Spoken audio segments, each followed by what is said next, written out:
Hi, this is Dasha. This is my day 7 of the Talking to the Camera challenge.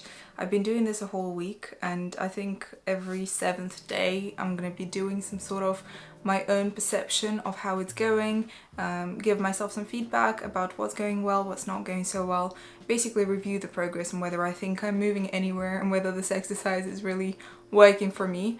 And I think from the start, I think it's going to be important to tell to myself that even if it's not working, that's fine. Even if there isn't much progress, that's fine. That will come with time. I've gone back before filming this to see some of the videos that I've already filmed and to see how my speech is there, how my behavior is there, how uptight I am. And I know I'm very uptight in general about things, but obviously multiplied by 100 when I'm looking at the camera. When I'm at work and my manager has any feedback to give me, he always starts with a positive, and that's always been like that. Whatever manager I would have, they would start with the good points and then move on to what I could improve. I'll take that advice. I think it's easier to start with something that I've been doing well to keep myself motivated and to give myself more reason to continue doing this. Somebody's going down the stairs. We're gonna have to wait it out. This is why I work in earplugs. Now, I'm not gonna say that the nervous heart pounding has completely stopped when I'm recording myself, but it's gone drastically down. It's much easier for me to get relaxed in front of a camera now. I can just take a few deep breaths, think about what I want to say, and make what I want to say more important than my fear of how I look or sound while I say it. And that really helps to just focus on whatever topic I've chosen for myself, rather than keep thinking about how it looks or any mistakes that I've made. When I mess up, I just look at my plans, I take a deep breath, and I just look back at the camera and I say whatever it is I have to say. And I know it might seem staged while I'm doing it, but I've noticed that I have longer and longer periods that I can talk for without messing something up just because I'm nervous and I say the wrong word or I stumble over my words or something like that. So definitely an improvement there. Even when I mess up, the pauses between the actual mess up and me being able to get myself back on track and keep talking are shorter and shorter. Previously, every wrong thing that I would say, I would be like blaming myself. I would be talking to myself in my head, thinking about how it looked. Now I can just kind of move on like this and say, okay, look, you know, mess up, moving on. So yes, definitely less nervous and more continuous while I'm talking. I really hope that this is just the beginning. Obviously, it's only been 7 days that I've been doing this, and that with time it will be more and more natural for me, just because I am enjoying this. Even though it makes me somewhat nervous still, I am enjoying doing this, so hopefully it'll become a continuous thing for me. Secondly, the previous time that I've tried to record myself, which was in 2021, I didn't have a camera, I had my phone, and I would turn my phone around with the back camera facing me, and I would make sure that the background would match, and I would click record and start just talking, hoping that it looks okay. It's really useful right now to have an actual camera and to have a flip screen right there that I can look at and check, you know, how it looks, see with the corner of my eye my gestures, see just how it comes all together and how it will look once I edit it. That really helps. It makes me again less nervous about what will be on the video because I'm more aware of what's going on in the process. If you are nervous about filming, that is a great tip. Just being able to see yourself on some sort of flip screen really helps. Not even in terms of the quality of the actual video, but again in terms of your own mental state and how you feel when you're talking to the camera, when you have that story to tell. I'm not doing this video to give any tips, so I'm gonna move on from this and talk more about the upsides and downsides of this exercise so far that I've experienced. The other improvement that I've noticed will not be visible to anyone who's watching this, but it's getting much easier for me to edit the videos.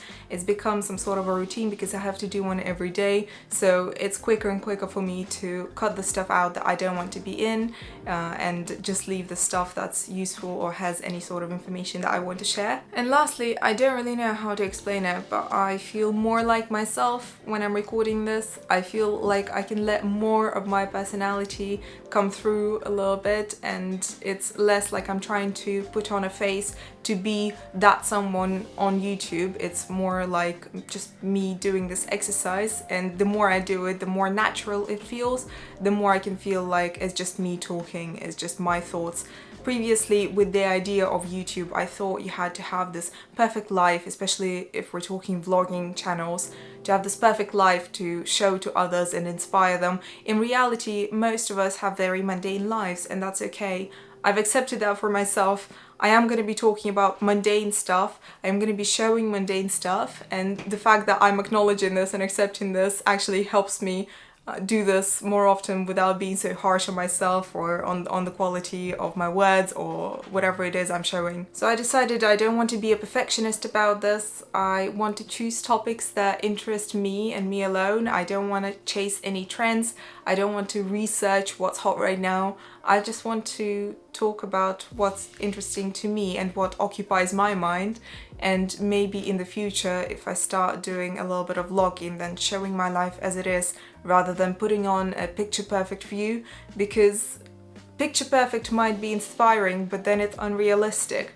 Everybody can go on a holiday, everybody can go to some exciting place to film there, but the reality of our lives is that we spend most of our time either at home or in the nearby area doing some really mundane, ordinary stuff, and being able to find joy in this stuff is what inspires me the most, and that's hopefully what I will be able to share down the future. And one day I hope I will be sharing more of my life than just my thoughts on certain topics. After I complete this exercise, I hope I'll be able to give small insights into how my day actually goes, how my life actually goes, and by that point I really hope that I'll be less self-conscious about little imperfections in my life, about, you know, how ordinary it is, how some might say boring it is. I don't necessarily live for the goals and for attaining those goals, but for the path that leads me there, and that's what I want to share and that's what I want to talk about. So hopefully me feeling a little bit more relaxed already about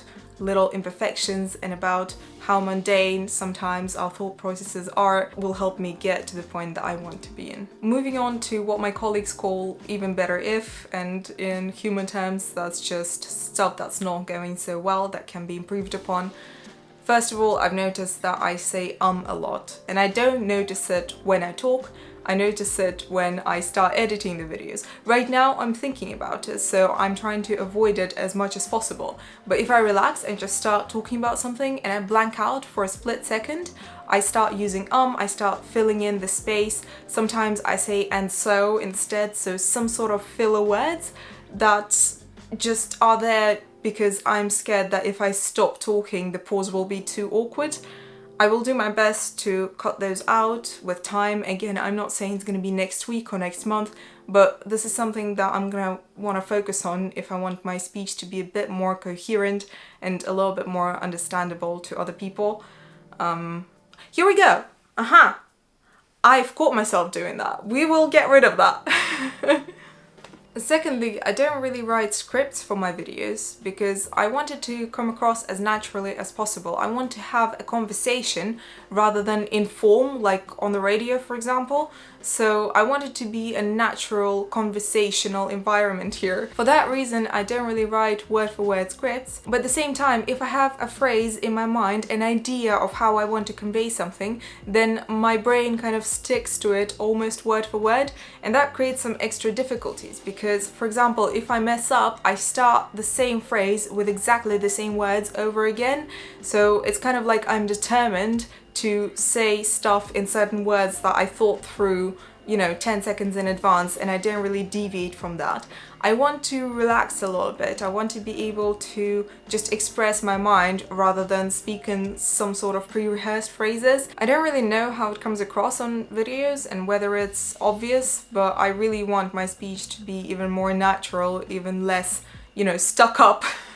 I know I am stuck up, I need to be less stuck up, that's the whole purpose of this, so this is another point for me to try to improve in the future. And of course, another little thing that's a downside for me still, it's not necessarily obvious on a video, but I have to live with it every time I decide to record something, every time I'm editing a video. I have this little question in my brain: is what I'm saying worth somebody hearing it? Is it interesting enough? Is it good enough? And I know I said at the beginning of this exercise that I'm going to be doing this for myself rather than for the outcome, for the product of the video, but at the same time I can't really escape doubting myself and whether this is something that will even interest anyone. I am choosing to ignore it right now because that's what discouraged me last time I was doing this. I'm not gonna let it discourage me this time, so I'm fighting this little voice as much as I can. In the end, what's the worst thing that can happen? I mean, no one is interested in my videos and I'm just posting them for myself. But even then, I can see myself grow over time. If I record myself, I can see myself change, I can see myself improve.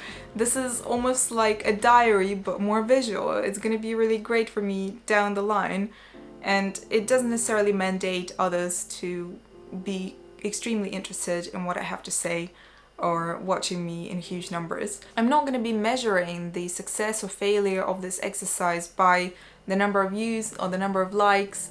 I'm just going to be measuring it by how it makes me feel, how talking to the camera makes me feel. Is it interesting to me? Is it engaging to me to sit down and talk about stuff that I find curious? And if so, then I'm just gonna keep doing it. Whatever outcome I get from this exercise, it's gonna be positive if that's what will push me to go forward with this and keep doing this and enjoy recording these videos and posting them, editing them and posting them. So that will be the most important bit for me, and I'm gonna try and silence the little critical voice in me for as much as I can. On that note, if somebody is watching this and you have any tips or any other advice for me on how to improve while talking to a camera, it will be greatly appreciated. Please let me know in the comments. This is the first time I'm asking somebody to comment something, so please understand how important this is to me right now. Otherwise, this is pretty much everything that was on my mind today, so I'm gonna be wrapping this up. Thank you so much for watching, and I'll see you in the next one. Bye!